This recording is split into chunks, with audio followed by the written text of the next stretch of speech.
Hello everyone, welcome to my YouTube channel. स्वागत है आपका अपने चैनल लीगल बाइट्स पर। आज हम सेक्शन 11 से सेक्शन 20 तक पढ़ेंगे। Section 11 facts relevant when right और कस्टम इज इन क्वेश्चन। तथ्य जब सुसंगत होंगे तब जब अधिकार और कस्टम क्वेश्चन में होगा। When the existence of any right or custom is in question, the following facts are relevant. जब अधिकार या प्रथा क्वेश्चन में है तो तब ये फैक्ट्स रेलिवेंट होंगे।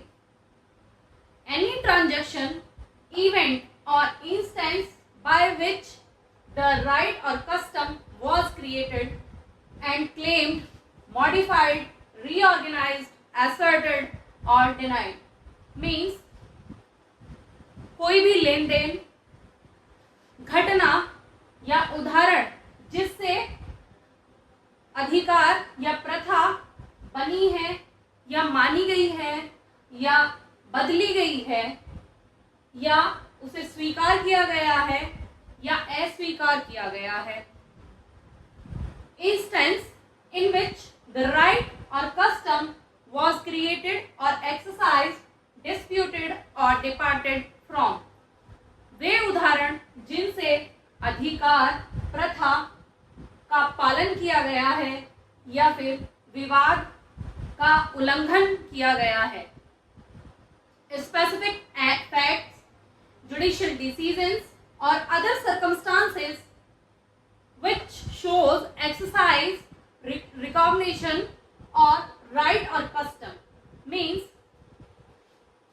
विशिष्ट कार्य, जुडिशियल डिसीजंस न्यायिक निर्णय और कुछ अन्य परिस्थितियां जिनसे जो राइट है उसकी पहचान की जा रही है या फिर वो एक्सरसाइज में लाया जा रहा है, तो जो तथ्य होंगे वो सुसंगत होंगे जबकि जब अधिकार और प्रथा सवाल में है। Example, if a person says they have the right to take water from a village well, then previous event where they or other actually used or denied use of well are important। मतलब कोई person कहता है कि उसे अधिकार है इस गांव के कुएं से पानी भरने का, तो इस स्थिति में क्वेश्चन ये होगा कि क्या ये प्रथा पहले से ही चली आ रही है कि इस गांव से लोग इस कुएं का पानी भरते हैं या नहीं। The question which is in fact is that whether all the people of other villages or that villages take water from that well or not. Section 12. Facts showing the existence of any state of mind such as intention, knowledge, good faith, negligence, rashness, ill will or good will towards any particular person or facts showing any state of mind, bodily feeling are relevant in court when such a state of mind is in question means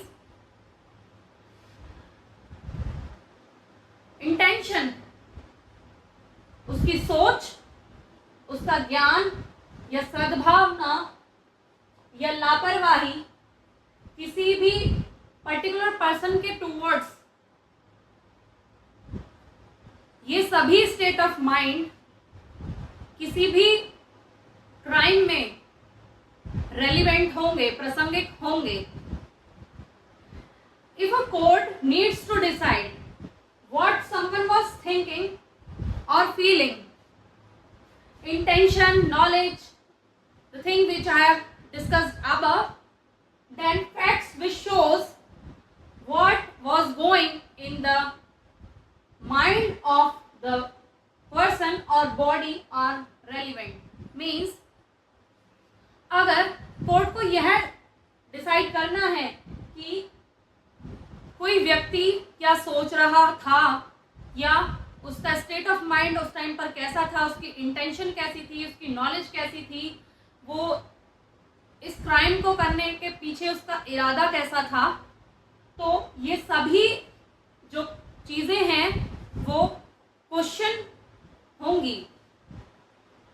example, if someone is accused of hurting another, यदि कोई किसी व्यक्ति को hurt करने के लिए आरोपी है, तो evidence showing whether they intended hurt means, और सबूत यह बता रहे हैं कि क्या वो उसको हर्ट करना चाह रहा था, क्या उसकी इंटेंशन थी कि वो उसे हर्ट करे.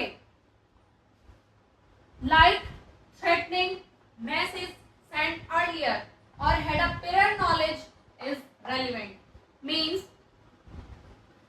इस केस में यह देखा जाएगा कि उसने उसे हर्ट करने से पहले कोई ऐसा मैसेज तो नहीं भेजा कि जो धमकी से भरा था, या फिर उसकी इंटेंशन क्या थी उसके पीछे कि वह उसे हर्ट कर रहा है. There are two explanations which are given under section 12 of Bharatiya Sakshya Adhiniyam.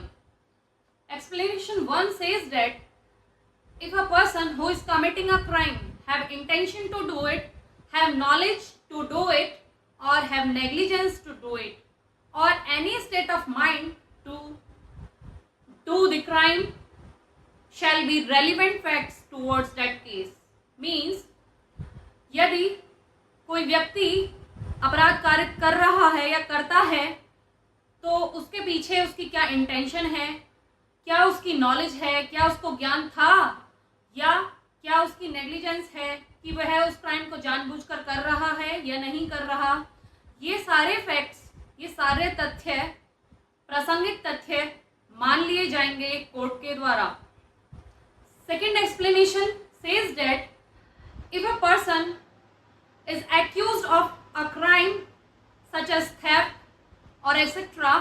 and he have earlier tried for the same, then the case in which he had earlier tried or has been accused, then that case will be used as evidence in another case. मतलब अगर किसी व्यक्ति पर पहले से ही मुकदमा चल रहा है और वह दूसरे मुकदमे में भी आरोपी है, तो कोर्ट ये मान लेगी कि उस व्यक्ति का नेचर उस तरीके का है और उसका स्टेट ऑफ माइंड ऐसा है कि वह बार बार क्राइम कर रहा है, और जो उस पर पहले मुकदमा चल रहा है वो एज अ एविडेंस कोर्ट ले सकती है, और जो एविडेंस कोर्ट लेगी वो प्रासंगिक होंगे इस केस में. There are many illustrations which are given under section 12.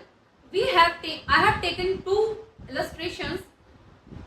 First, A shoe B for the damage done by B's dog, and which B knew to be precious the fact that the dog of B is previously bitten XYZ and they had made complaint towards B.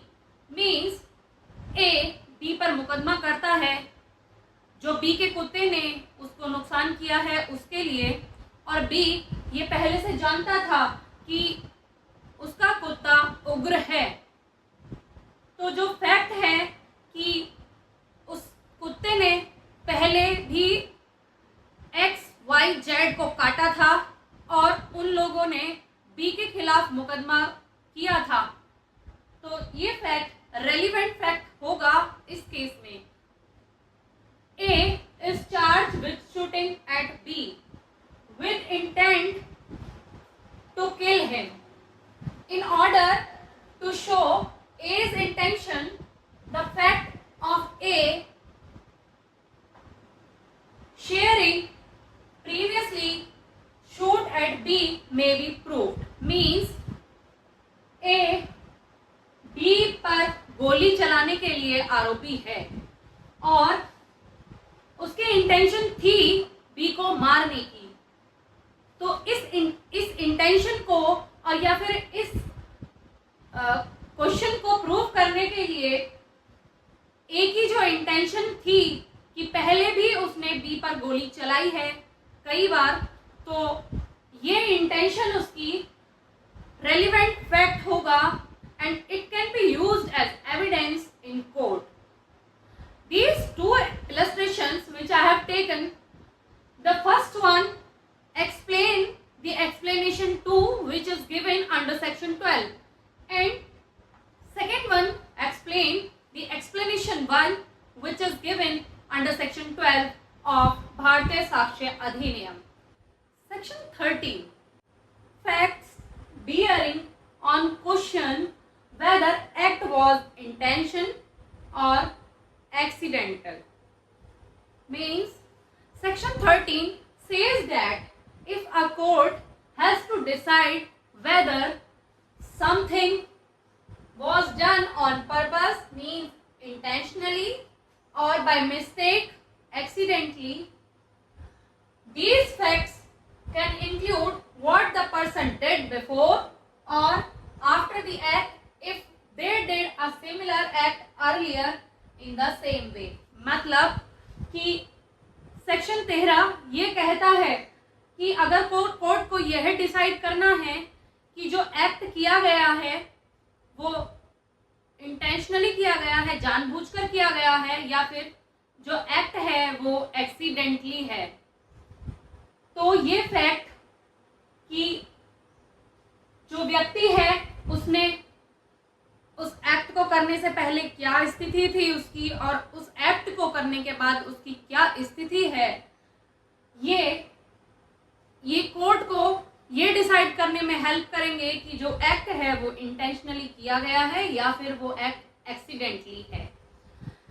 For example, if a person is accused of setting fire to a house and it turns out that he had set fire to another house in past under similar circumstances, then this past act is relevant and it may show that the act was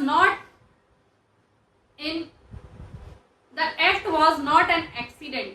मतलब कि एक व्यक्ति है जो कि एक घर में आग लगा देता है और कुछ समय पहले उसने इसी तरह की आग किसी और घर में भी लगाई थी, तो जो उसका एक्ट है कि उसने कुछ समय पहले उसी तरीके से किसी और घर में आग लगाई है वो रेलिवेंट फैक्ट होगा और यह कोर्ट को यह मानने में मदद करेगा कि जो एक्ट है, जो उसका आग लगाना है, वो बाय एक्सीडेंट नहीं है, उसकी इंटेंशन थी उस घर में आग लगाने की.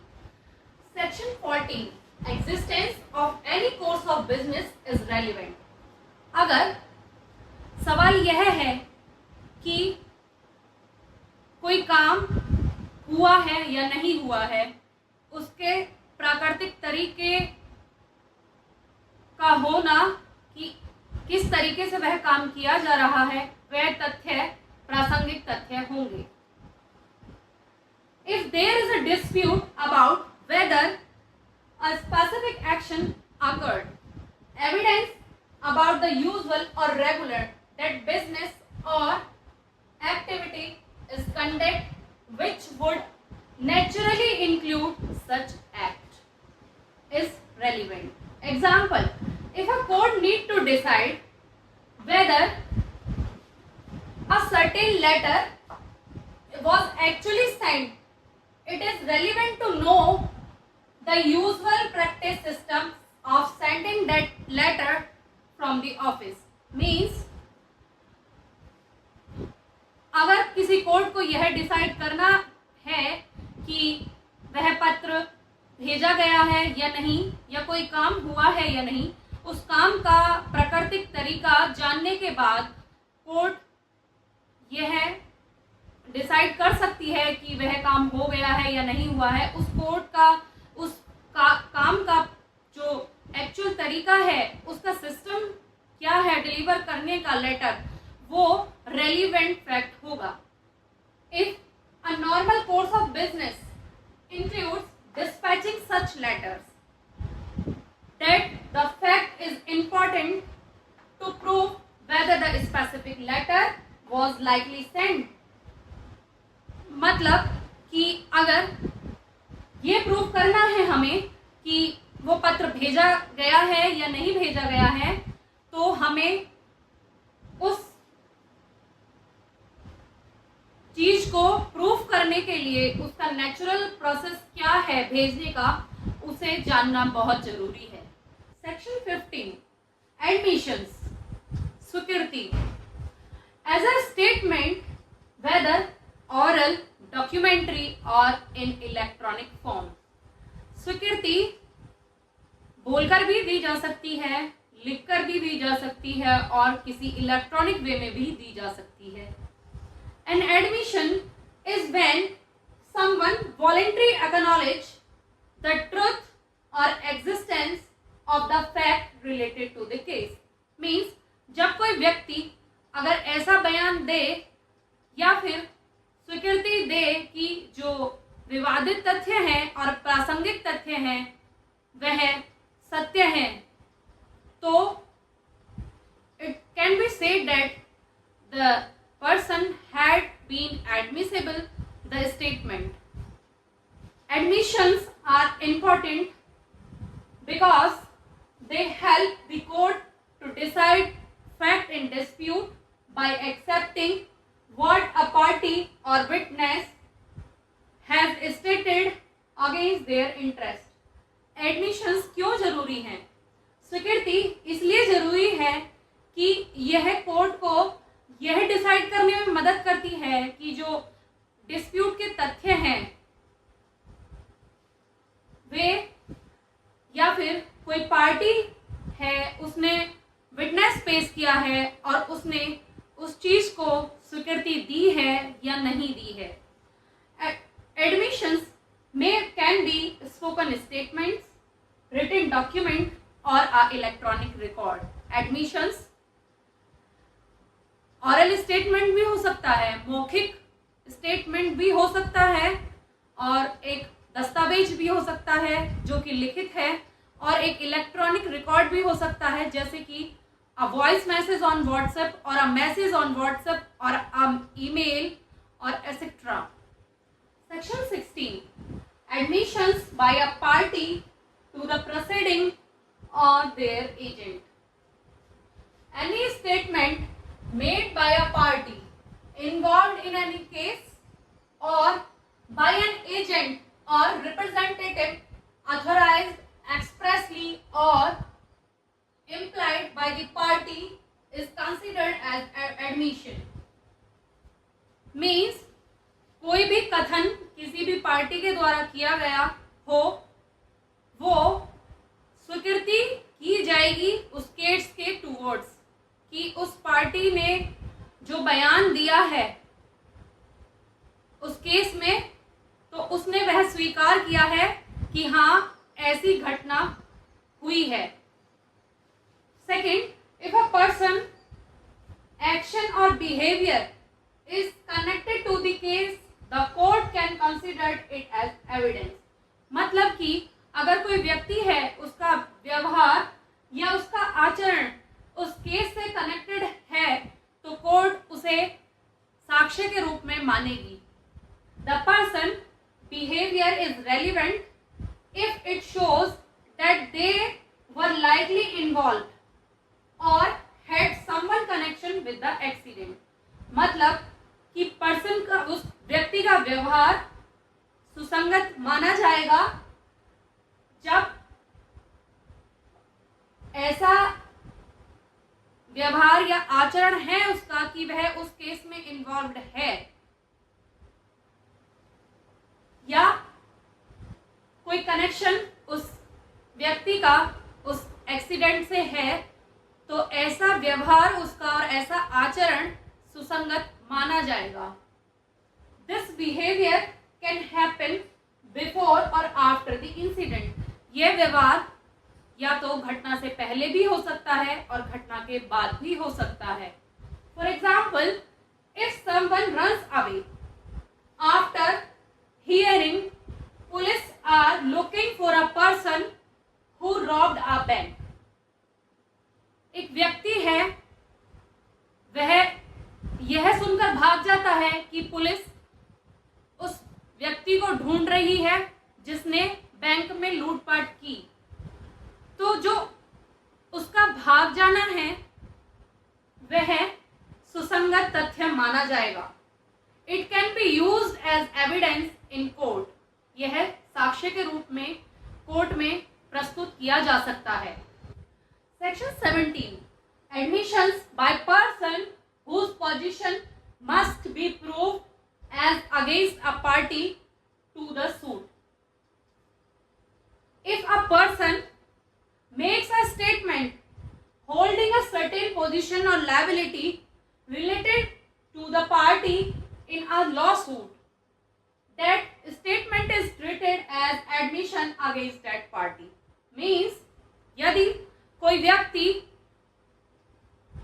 किसी मुकदमे में उसकी स्थिति या जिम्मेदारी में है और वह ऐसा बयान करता है जो उसकी स्थिति और जिम्मेदारी से संबंधित है, तो वह बयान उस पार्टी के अगेंस्ट स्वीकृति माना जाएगा। This means if a person statement relates to their position or responsibility that needs to be proven against a party in case।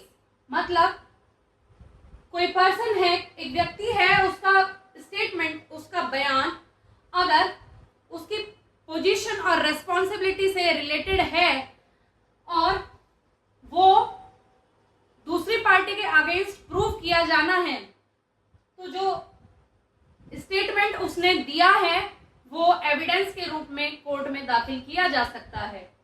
For example, if A is support to collect rent from for B, A B के लिए rent collect करता है, B sue A for not collecting rent from C.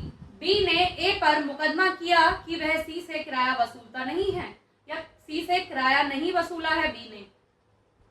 And if C says that he owed rent to B, और C कहता है कि उसे B को रेंट देना है, तो जो सी का स्टेटमेंट है वो एडमिशन होगा ए के against. If A denies the rent was due, अगर ए ये कहता है कि रेंट जो है वो बकाया है, जो सी का स्टेटमेंट है वो स्वीकृति माना जाएगा ए के against. Section 18. Admissions by person expressly referred to by a party to suit for information. अगर किसी मुकदमे में कोई भी पार्टी किसी तीसरे व्यक्ति से राय लेने की या फिर इंफॉर्मेशन लेने की स्पेशल रेफरेंस देता है, तो जो स्टेटमेंट उस तीसरे व्यक्ति द्वारा की गई होगी वह एडमिशन होगी उस पार्टी के खिलाफ। If a party is in a legal case expressly refers और direct someone not a party means third party to get information about a matter in dispute, then any statement made by that person to whom the party referred is considered as admission, and such statements are treated as evidence against the party who made the reference। ये statements जो कि उस third person द्वारा किए गए हैं वह साक्ष्य के रूप में पेश किए जा सकते हैं कोर्ट में उस पार्टी के खिलाफ जिसने उसका रेफरेंस दिया है। Example, if a party A to party B और द कोर्ट, अगर पार्टी ए या पार्टी बी या फिर court asked mister C whether the agreement कि क्या एग्रीमेंट साइन हुआ था वास्तव में, then any statement given by mister C about the agreement, और मिस्टर सी के द्वारा कोई भी स्टेटमेंट दी गई है अबाउट द एग्रीमेंट, तो जो स्टेटमेंट उन्होंने दी है मिस्टर सी ने वो एडमिशन होगा, स्वीकृति होगी, and is relevant to decide the case, और वह सुसंगत स्टेटमेंट होगी जो कि मिस्टर सी के द्वारा कथन किया गया है वह सुसंगत होगा किसी भी केस को डिसाइड करने के लिए। Section 19, proof of admission against a person making them and by और ऑन देयर बिहाफ, कोई भी स्वीकृति उस व्यक्ति के विरुद्ध या फिर जिसने वह दी है उसके विरुद्ध प्रासंगिक होगी। However, such admissions can be proved by or on behalf of the person who made it. यद्यपि जो स्वीकृति है जो कि साबित की जा सकती है उस पर्सन के बिहाफ पे जिसने वह दी है। An admission is generally relevant only against the person who made it and their legal representatives. एक एडमिशन तभी सुसंगत होगा या उसी व्यक्ति के विरुद्ध सुसंगत होगा जिसने उसे दिया है। There is a example in certain cases if the person who made the admission were dead, कि कोई व्यक्ति है जिसने स्वीकृति दी है और वह मर चुका है, the admission would be relevant, जो एडमिशन होगा वह सुसंगत होगा बिटवीन थर्ड पार्टीज, मीन्स जो एडमिशन है वो सुसंगत होगा between the third parties if the admission involves a statement about the existence, अगर कोई स्वीकृति दी गई है या फिर कोई कथन किया गया है जिसमें स्वीकृति दी गई है किसी की मेंटल स्टेट या फिर बॉडीली स्टेट के बारे में, तो वह एडमिशन रेलिवेंट होगा। फॉर एग्जाम्पल, ए कहता है कि जो बी ने डीड दी है वो फॉर्ज है, और बी कहता है कि मैंने जो डीड ए को दी है वो असली है, तो इस डीड को, इस चीज को प्रूव करने के लिए कि वह डीड असली है या नकली है, ए प्रूव करेगा कि वह असली है और बी ये प्रूव करेगा कि वह नकली है। Section 20, when oral admissions as to content of documents are relevant, oral admissions about what is contained in a document are generally not relevant unless the person who makes the oral admission is entitled to produce secondary evidence of that document. Means मौखिक स्वीकृति किसी भी document के बारे में relevant नहीं होगी, सुसंगत नहीं होगी जब तक कि जो पर्सन वो जो ओरल एडमिशन दे रहा है, मौखिक स्वीकृति दे रहा है, वह उस स्वीकृति का सेकेंडरी एविडेंस कोर्ट में प्रोड्यूस ना करे, तब तक ऑरल एडमिशंस रेलिवेंट नहीं होंगे। Who makes the oral admission is entitled to produce secondary evidence of that document, जो ऑरल एडमिशन देगा, मौखिक स्वीकृति देगा, वही सेकेंडरी एविडेंस कोर्ट में प्रोड्यूस करेगा। Example, Ravi claims Suresh orally admitted some terms in a property agreement.